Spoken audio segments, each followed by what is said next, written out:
जय Shri Krishna, Radhe Govind. Welcome back to Kanhamrit. आज की वीडियो में बात करने वाले हैं कि कामिका एकादशी का व्रत हमें कब करना है, इस एकादशी का क्या महत्व है, इस एकादशी का व्रत करने से हमें किस पुण्य फल की प्राप्ति होती है, क्या पूजा विधि रहेगी, क्या इस एकादशी व्रत के संपूर्ण नियम है, किस किस प्रकार से आप लोग इस व्रत को रख सकते हो और एकादशी व्रत से रिलेटेड संपूर्ण जानकारी। वीडियो शुरू करने से पहले अगर अभी तक आप लोगों ने चैनल को सब्सक्राइब नहीं किया है तो सब्सक्राइब करके बेल आइकन जरूर प्रेस कर दीजिएगा ताकि आने वाले सभी न्यू वीडियोस के नोटिफिकेशंस मिलते रहें।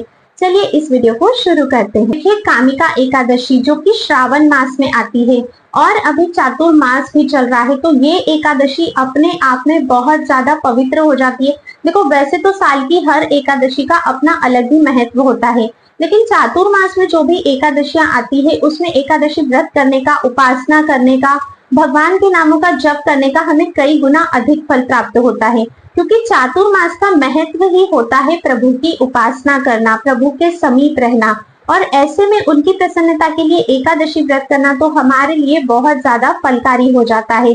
शास्त्रों में कहा गया है कि कामिका एकादशी के व्रत को करने से आपके अगर किसी भी प्रकार के कार्य में रुकावट आ रही है तो आपको हर कार्य में सिद्धि मिलती है। हर प्रकार की, जैसे कहते हैं ना कि मुझे ये चीज करती हूँ तो मैं पीछे रह जाती हूँ, मैं सारी सफलताओं के लिए भी चीज कर रही हूँ तो भी मैं पीछे रह जाती हूँ, मैं कितनी ही कोशिश कर लेती हूँ मैं सफल ही नहीं हो पाती। ऐसी जो अड़चने हैं वो सभी यहाँ से चली जाती है।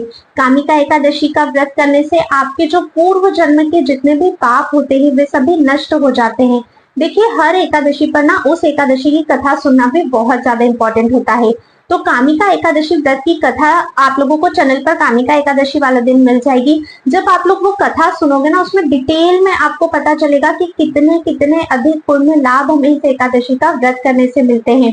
भगवान भोलेनाथ भी प्रसन्न होते हैं क्योंकि श्रावण का पवित्र महीना चल रहा होता है, और भगवान श्री हरि विष्णु को तो हम बहुत ही सरलता से चातुर्मास में एकादशी का व्रत करके प्रसन्न कर सकते हैं। देखो, अगर आप साल की सभी एकादशी नहीं भी करते हो तो भी कोशिश करिए कि चातुर्मास में जितनी भी एकादशियां आती है उन सभी का पालन आप लोग अवश्य ही कर सको। अभी जानते हैं कि इस व्रत को हमें किस प्रकार से करना चाहिए। देखिए, व्रत आप लोग निर्जल कर सकते हो, निर्जल नहीं हो पाता है तो आप लोग जल पीकर कर सकते हो, जल पीकर भी नहीं हो पाता है तो फिर आप लोग दूध या फलों पर कर सकते हो, इससे भी नहीं हो पाता है तो फिर आप लोग एकादशी प्रसाद ले सकते हो।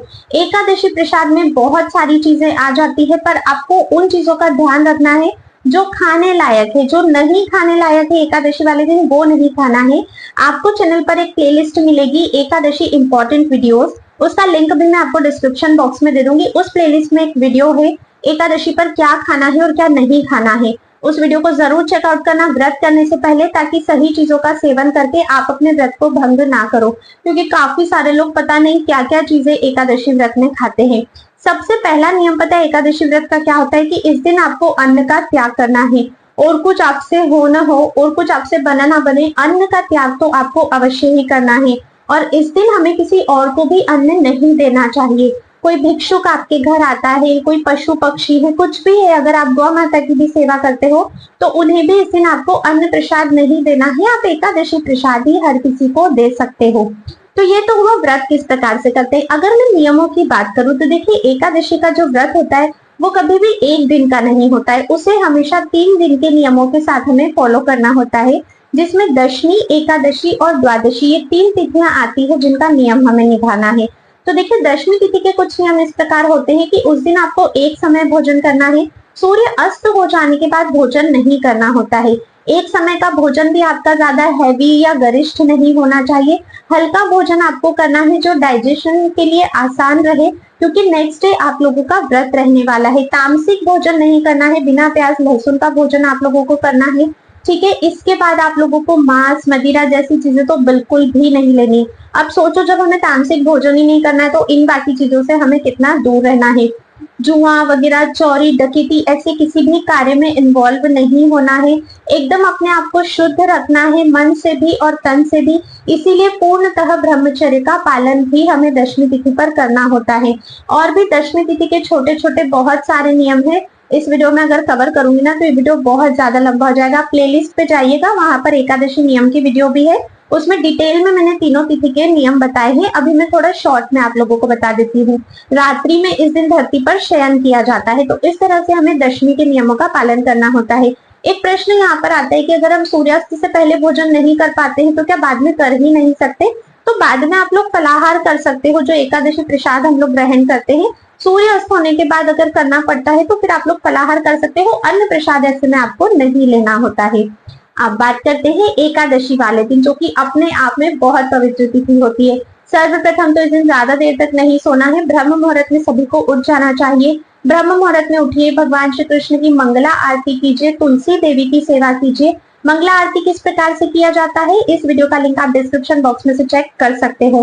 तुलसी देवी की पूजा में ध्यान रखना है कि तुलसी देवी को हम लोग एकादशी वाले दिन जल भी नहीं देते और उनके पत्रों को भी हम नहीं उतारते हैं। इसीलिए दशमी तिथि पर ही आपको एकादशी द्वादशी दोनों के लिए पर्याप्त मात्रा में तुलसी महारानी को जल भी प्रदान करना है और उनके पत्र भी आपको उतार लेने हैं।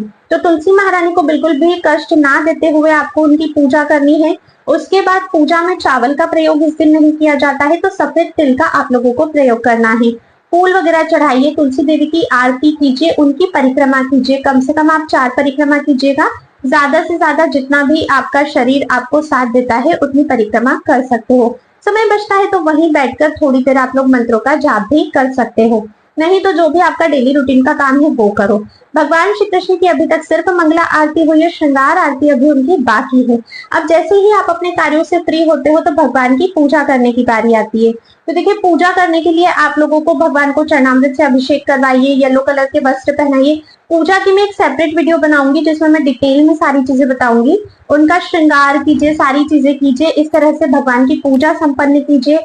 समय रहता है तो वहीं पर बैठकर एकादशी व्रत की कथा सुन लीजिए, नहीं तो दिन भर में जब भी समय मिलता है आप एकादशी व्रत की कथा सुन सकते हो। देखो, आपके पास पोथी है अगर खुद के पास तो आप श्रवण मत कीजिए, आप पठन कर लीजिए, नहीं तो आप ऑनलाइन श्रवण भी कर सकते हो। चैनल पर आपको कथा की वीडियो मिल जाएगी। इसके बाद दिन भर अब हमारा कैसा होना चाहिए, तो देखिए, एकादशी का व्रत हम भगवान श्री कृष्ण की प्रसन्नता के लिए करते हैं।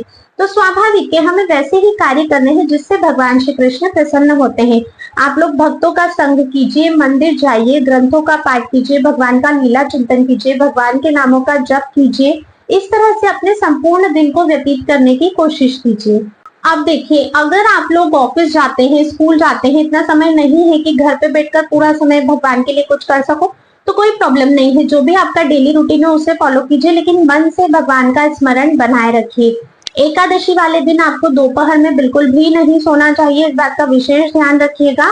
तो दोपहर में सोना आप दूसरे दिन के लिए रख सकते हैं, पर एकादशी वाले दिन नहीं सोना है। शाम को हमें संध्या पूजन अवश्य ही करना है। सुबह भी हमें एकादशी वाले दिन पूजा करनी चाहिए और शाम को भी। अगर आप डेली शाम को पूजा नहीं करते हो ऑफिस या किसी भी कार्य की वजह से, तो आपको एकादशी वाले दिन तो एटलीस्ट ये ध्यान रखना है कि आप या तो छुट्टी ले लीजिए जल्दी ऑफिस से, या जल्दी आने की कोशिश कीजिए ताकि आपका संध्या वंदन हो सके, क्योंकि तुलसी देवी में भी हमें दीपदान अवश्य ही करना होता है। अगर इतना टाइम नहीं मिल पाता है तो तुलसी देवी में दीपदान आप लोग सुबह कर सकते हो, जिसमें आपको घी का दीपक उनके लिए जलाना होता है, और नहीं तो शाम को तो दीपदान आपको करना ही चाहिए। इस तरह से हमें अपने एकादशी के व्रत को निभाना चाहिए। जिस भी प्रकार से आपने व्रत करने की सोची है, जितनी बार फलाहार करना है, जितनी बार आप लोगों को एकादशी प्रसाद लेना है वो आप ले सकते हो, पर अन्न आप लोग ना ग्रहण कीजिए। देखिए, शास्त्रों में कहा गया है कि अगर हम एकादशी व्रत में नमक का सेवन करते हैं तो व्रत का फल तो वहीं पर आधा हो जाता है। तो कोशिश करिए मीठा भोजन कर सको या फलों पे व्रत कर सको। नमक एकदम लास्ट में रखिए, अगर कुछ मेडिकल कंडीशन है या कुछ प्रॉब्लम है तो ही नमक का सेवन कीजिए, नहीं तो नमक का सेवन इस दिन आप लोगों को अवॉइड करना चाहिए। अगर नमक लेना भी पड़ता है तो सेंधा नमक आप लोगों को लेना है, ठीक है। इसके बाद देखिए, एकादशी की रात्रि जो है वो जागरण के लिए होती है। एकादशी की रात में हमें सोना नहीं चाहिए, तो आप लोग संपूर्ण रात्रि जागरण कीजिए, भगवान के नामों का जप कीजिए, कीर्तन कीजिए, कथा श्रवण कीजिए, कुछ भी एक्टिविटीज कीजिए, पर भगवान से जुड़ी हुई। मोबाइल, टीवी, इन चीजों में अपना समय व्यर्थ ना करे, फालतू किसी से बातें करने में समय व्यर्थ ना करे। एकादशी वाले दिन किसी भी प्रकार से किसी की निंदा, चुगली जैसे फालतू कामों में अपने आप को ना लगाएं।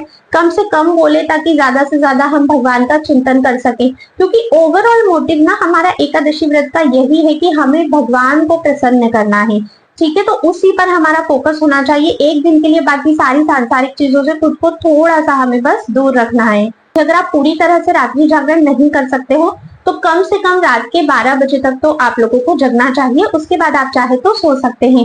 फिर दूसरे दिन है द्वादशी, जिस दिन हमें अपने व्रत का पारण करना है। पारण कब, कैसे, किस चीज से करना है, इसका दूसरा वीडियो आएगा जो आपको एकादशी वाले दिन चैनल पर मिल जाएगा, जरूर चेकआउट करिएगा। क्योंकि पारण में अगर एक छोटी सी भी गलती हमने कर दिया, समय पर पारण नहीं किया, तो एकादशी व्रत का फल हमें प्राप्त नहीं होता है। एकादशी की जो प्लेलिस्ट है चैनल पे, उसे जरूर चेक करिएगा, उसमें बहुत सारी ऐसी वीडियोस है जो आप लोगों के लिए काम की होने वाली है। अगर आप लोग एकादशी का व्रत करते हैं या करना चाहते हैं तो आप उसे भी जरूर से चेकआउट करिएगा। अब देखिए इस बार कामिका एकादशी कब है, पहले वो समझते हैं। तो देखिए कामिका एकादशी इस बार 20 जुलाई को दोपहर में 12:12 पे शुरू हो रही है और इसकी समाप्ति हो रही है 21 जुलाई दिन सोमवार को सुबह 9:38 पे। हर व्रत, हर एकादशी हम लोग उदया तिथि के हिसाब से करते हैं, तो इस बार उदया तिथि में जो कामिका एकादशी है वो 21 जुलाई को मिल रही है। तो हम सभी को कामिका एकादशी का व्रत 21 जुलाई दिन सोमवार को करना है। व्रत का पारण अगले दिन 22 जुलाई दिन मंगलवार को किया जाएगा। तो ये कामिका एकादशी से जुड़ी संपूर्ण जानकारी मैंने आप लोगों को बता दी है। अगर मुझसे कुछ भी छूट गया है तो आप प्लेलिस्ट में जाकर चेक कर सकते हो, या फिर आप लोग मुझे नीचे कमेंट बॉक्स में लिखकर भी पूछ सकते हो। मैं सभी के प्रश्नों के उत्तर देने की पूरी कोशिश करूंगी। अगर वीडियो पसंद आया है तो प्लीज ज्यादा से ज्यादा शेयर कीजिए, लाइक कीजिए, ताकि सभी लोगों तक इन्फॉर्मेशन पहुंच सके। एक इम्पॉर्टेंट बात, अगर आप लोग व्रत नहीं भी करते हो ना, तब भी एकादशी वाले दिन उसकी कथा आप लोग अवश्य ही श्रवण करिए, क्योंकि कथा सुनने मात्र से भी हमें कई अधिक पुण्य फल की प्राप्ति होती है। तो अगर आपके घर में भी कोई व्रत नहीं करता है तो उन्हें आप कथा तो जरूर ही श्रवण करवाइए। अब मैं आप सभी से मिलती हूँ नेक्स्ट वीडियो में, तब तक के लिए राधे राधे।